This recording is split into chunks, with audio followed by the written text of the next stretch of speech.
ये मुझे बताइए, शरद राव पवार जैसा पॉलिटिशियन बहुत कम पॉलिटिशियन बचे हैं। मैं तो मानता था कि मतलब अगर 5 साल पहले की बात करें तो मुझे लगता था कि जो पूर्व राष्ट्रपति हैं प्रणब मुखर्जी और शरद पवार, वो दोनों एक दूसरे के टक्कर वाले, मतलब काट करने वाली राजनीति थी टक्कर की। लेकिन शरद पवार सामने बोलते हैं कि मैं उद्धव ठाकरे के साथ हूं। होम मिनिस्ट्री उनके पास थी, उनकी पुलिस एस्कॉर्ट करके आती है और बीजेपी के प्रदेश में शिवसेना के विधायकों को छोड़ के आ जाती है, तो वो तो उद्धव ठाकरे को सोचना है कि कौन किसके साथ है। अभी जो बता रहे हैं एनसीपी के सूत्र वो ये कि देखिए ऑन रिकॉर्ड तो हम यही बोलने वाले हैं कि भाई एनसीपी उद्धव ठाकरे के साथ है, शरद राव पवार उद्धव ठाकरे के साथ है, लेकिन ये सलाह भी दी जा सकती है कि अब समझ जाइए हो गया है, कितना और किरकिरी होगी। देखिए सर, यहाँ थोड़ा सा और आगे ले जाइए ऐश्वर्या जी। शरद पवार की पार्टी कुल जमा 5 सांसद की पार्टी जी। शरद पवार की पार्टी कुल जमा पश्चिमी महाराष्ट्र की पार्टी। शरद पवार की पार्टी का महाराष्ट्र के बाहर कहीं एक आध छिटपुट छोड़ दीजिए, गलती से हो जाते हैं, वरना कोई अस्तित्व नहीं। लेकिन शरद पवार 3 बार प्रधानमंत्री पद से चूक गए, यह आर्टिकल लिख लिख के बता दिया गया। अब अगर इस बार ये सरकार ये यहां जाकर टूटे कि पूरी कोशिश पवार ने कर ली लेकिन सरकार नहीं बचा पाए, तो इज्जत किसकी जाने वाली है? ये जाने वाली है शरद पवार की।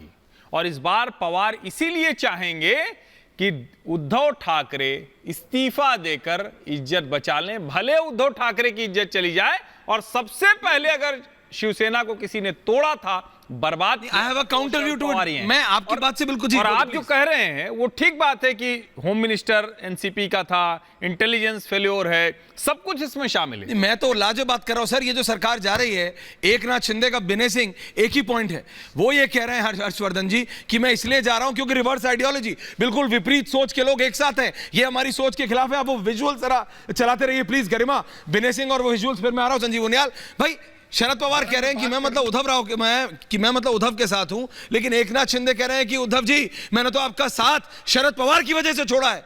तो एकनाथ शिंदे इज सेइंग, वो कह रहे हैं कि शरद पवार रीजन है कि मैंने शिवसेना को, तो निश्चित तौर पर मुझे लगता है तो वो उसके साथ हैं कि वो शिवसेना को खत्म कर रहे हैं। ऐश्वर्या भाई, एक तो देखिए ये हो रहा अगवा हो गए। वो तो दिख रहा है। पहले तो ये समझिए अगवा सोडा पी रहे हैं प्लेन में बैठ के, चार्टर्ड फ्लाइट्स में। अगवा नहीं हुए हैं, वो भगवा हो गए हैं। दूसरा, ये जो 1 दर्जन शिवसेना के साथ, मतलब कि ठाकरे जी के साथ दिख रहे हैं, उद्धव ठाकरे के साथ, मुझे तो उल्टा लग रहा है कि उनको अगवा किया गया है। वो भी जाना चाहते हैं। आज जाना क्यों चाहते हैं भाई, इसमें मेरा दूसरा टेक है। देखिए, फाफड़ा खाने का मन था, विधायकों का गुजरात चले गए। फिर थोड़ा तीखा खाने का मन हुआ भाई साहब। फाफड़ा खाने के बाद थोड़ा तीखा खाने का मन होता है, तो असम की मिर्ची बड़ी तीखी होती है, तो अब असम की, हमको तो लगता है कि ये फूड टूरिज्म पर लोग हैं, भारत दर्शन पर हैं, और ये भोजन टूरिज्म पर हैं लोग। असम के ठीक है। दूसरा गुजर रहा है अभी, देखिए आप स्टेटमेंट, दूसरा, अरे स्टेटमेंट होना चाहिए। देखिए मैं एक लाइन केवल कहूंगा, संवेदनशीलता कहाँ है? मैं एक लाइन केवल कहूंगा। राहुल लाल को ले आइए। भोजन प्रिय आदमी है। भोजन प्रिय आदमी की बात आप तो देखिए, यहाँ पे डेमोक्रेसी संकट में पड़ा हुआ है और आप कह रहे हैं कि लोग व्यंजन कहाँ देश संकट में है? अरे संकट में तो 12 विधायक हैं जिनको ठाकरे परिवार ने जबरदस्ती रख रखा है। ये बताइए, वो भी जानना चाहते हैं, जो टिप्पणी वो फाफड़ा खाने भी जाना चाहते हैं और असम की मिर्ची भी खाने जाना चाहते हैं। आप कौन है इस सरकार का शिल्पकार, कौन रहा है? अरे भाई कहाँ